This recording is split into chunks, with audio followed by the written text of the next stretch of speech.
Hello friends, good evening. અત્યારે વાગ્યા છે સાંજના 8 અને આપણે છે ને આફ્ટર લોંગ ટાઈમ એટલે કે ઘણા ટાઈમ પછી આપણે ફરીથી વ્લોગ સ્ટાર્ટ કર્યો છે. તો બધાને કેમ છે? મજામાં છો ને? આઈ હોપ બધા મજામાં જ હશો ને.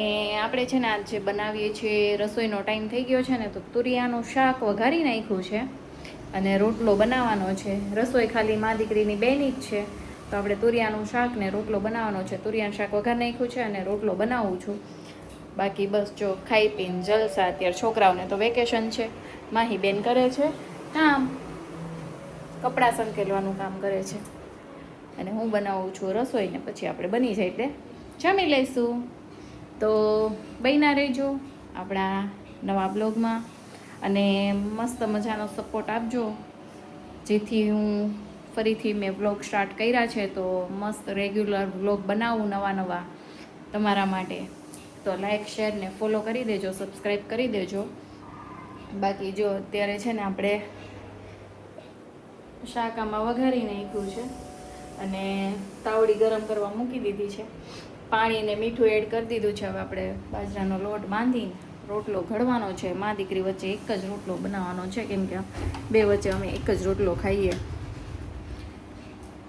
બાકી તમે કોમેન્ટ કરી દો કે તમે આજે શું જમો છો, તમારા ઘરે શું રસોઈ બને છે ને તમે શું જમવાના છો. અમારે તો તુરિયાના શાકને રોટલો બને છે ને કોને કોને તુરિયાના શાકને રોટલો ભાવે ને એ કે જો. અમને તો છે ને ચોળીને ભાવે મસ્ત મજાનો, મજા જ આવી જાય. છાશ ને કાંદો ને રોટલો. તમને એવું ભાવતું હોય ને દેશી ખાણું તો કોમેન્ટ કરી દેજો, મને તો બહુ જ ભાવે.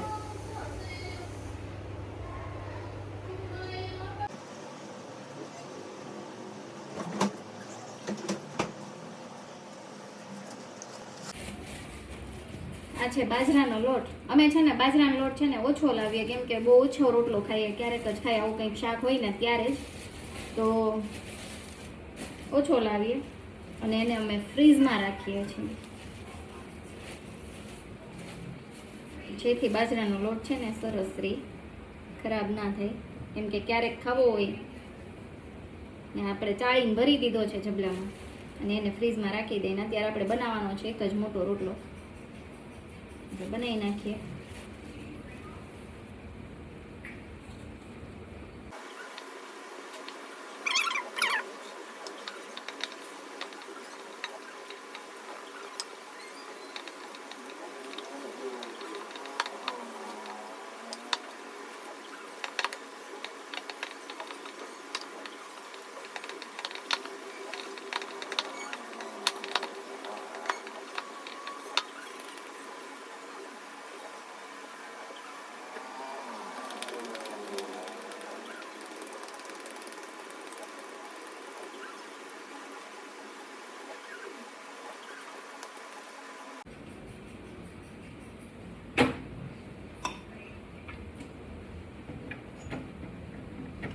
આપણે રોટલો ઘડી નાખ્યો છે અને મસ્ત મજાનો તાવડીમાં નાખી દીધો છે.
તો ફ્રેન્ડ્સ ફાઇનલી આપણો રોટલો ફૂલી ગયો છે મસ્ત મજાનો.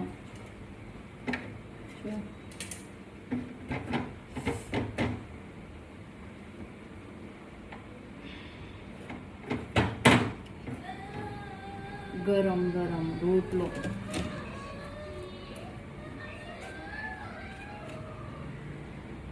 છે ને ફૂલે.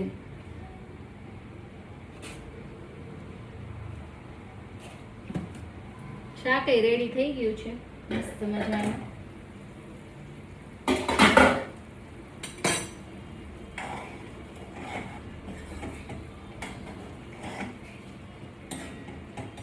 આપણે ઉપર ધાણા નાખી દઈએ, ચોપ કરેલા મસ્ત કટિંગ કરેલા છે.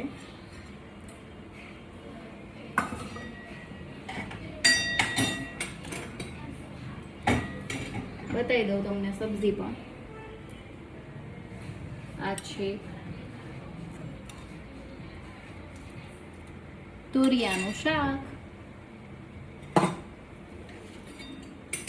તો ચલો શાક ને રોટલી ખાવા મળે. આ છે તુરિયાનું શાક અને રોટલો રોટલી નહીં, રોટલો ઓછો બનાવીએ ને એટલે જલ્દીથી બોલાય નહીં આમ. બાકી આ છે આપણું આજનું ડિનર. તો ચલો બધા આવી જાઓ જમવા માટે. તો હું તમને જમવા બોલાવું છું. તમે એવું વિચારતા હશો ને કે આ તો એક રોટલો બનાવ્યો ને એમાં આપણને જમવા બોલાવે છે. તો નહીં, એવું નહીં થાય. તમે આવશો તો તમારા માટે અમે નવું બનાવી આપશું. તો બધાને આવવા બહુ ભર્યું આમંત્રણ. કોઈ પાર્ટી વાટી તો છે નહીં આપણે કે આપણે કાઉન્ટ કરવું પડશે ને આ આવશે ને તે આવશે ને ઘટશે ને. કોઈ જ પ્રોબ્લેમ નહીં આવે, આપણે પાછું બનાવી આપશું. તો ચલો રેડી થઈ ગયું છે અમારું જમવાનું. હવે છાશ કાઢી લઈએ આપણે ને પછી બેસી જઈએ જમવા. તો ચલો માહી બેન પાસે આપણે જઈ આવીએ શું કરે છે. હજુ બેન કપડાં જ સંકેલે છે. હજી બેન અમારા કપડાં જ સંકેલે છે. માહુ કેટલી વાર લાગે? આ સ્ટોપ કર દે. કેટલી વાર લાગે? હું છે ને મસ્ત આમ બહુ જ ગરમી થઈ ગઈ છે ને. ગરમી મસ્ત ન કહેવાય પણ તો બી કેવી પડે. હવે શું કેવું મારે તમને. એટલે છે ને ગરમી થઈ ગઈ છે ને તો 2 મિનિટ આમ પંખાનો પવન મસ્ત મસ્ત લઈ લઉં ને પછી જમવા બેસ્યા હું ને માહી. કેમ માહી? બની ગયું. બનાવતા શું વાર લાગે બેન? એક તુરિયાનું શાક ને એક રોટલો. ફટાફટ બની ગયું છે જમવાનું. જમવાનું છે રેડી ને અમે લોકો જમી લઈએ. તો તમે પણ જમી લો. જમવા આવવું હોય જમવા આવી જાઓ. બાકી બધાને Tata, bye bye, good night, જય શ્રી કૃષ્ણ. મળીએ કાલે સવારે નવા વ્લોગમાં. અને આ વ્લોગ ગમ્યો હોય તો લાઈક, શેર, કોમેન્ટ અને સબસ્ક્રાઈબ ન કર્યું હોય તો સબસ્ક્રાઈબ કરી દેજો. અને ચલો મળીએ નવા વ્લોગમાં. બાય બાય, જય શ્રી કૃષ્ણ.